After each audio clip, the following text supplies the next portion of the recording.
চিত্ত যেথা ভয়শূন্য, উচ্চ যেথা শির, জ্ঞান যেথা মুক্ত, যেথা গৃহের প্রাচীর, আপন প্রাঙ্গণ তলে দিবস সর্বরি, বসুধারে রাখে নাই খণ্ড ক্ষুদ্র করি। আজ কবিগুরু রবীন্দ্রনাথ ঠাকুরের ১৬৩তম জন্মদিন। তিনি ১২৬৮ সালের ২৫শে বৈশাখ জোড়াসাঁকোর ঠাকুর পরিবারে জন্মগ্রহণ করেছিলেন।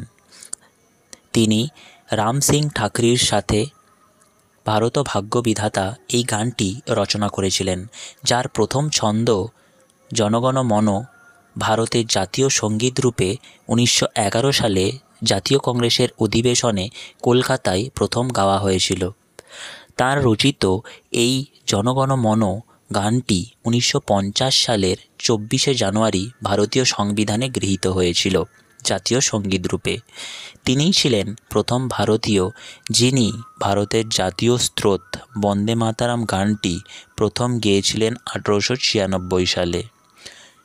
আমাদের সবার প্রিয় রবি ঠাকুর বাংলার চারণকবি রূপেও পরিচিত ছিলেন। তিনি প্রথম কবি সাহিত্যিক যিনি দুটি দেশের জাতীয় সঙ্গীত রচনা করেছিলেন, ভারতের জাতীয় সঙ্গীত জনগণ মন এবং বাংলাদেশের জাতীয় সঙ্গীত সোনার বাংলা।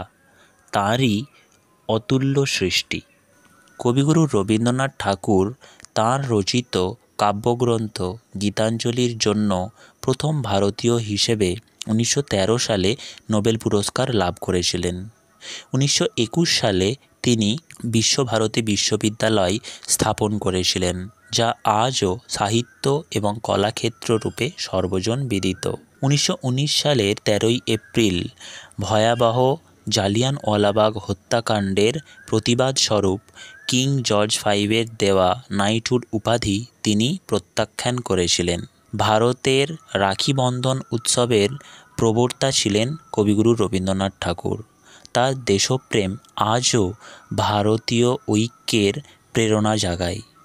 কবিগুরু রবীন্দ্রনাথ ঠাকুর আমাদের সবাইকে ছেড়ে ১৩৪৮ সালের ২২শে শ্রাবণ পরলোক গমন করেন।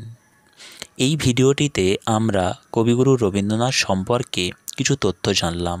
আচ্ছা, তোমরা কি বলতে পারো কবিগুরু রবীন্দ্রনাথ ঠাকুরকে কে গুরুদেব উপাধিটি দিয়েছিলেন? তোমাদের উত্তরটি তোমরা কমেন্ট বক্সে জানাবে। ধন্যবাদ।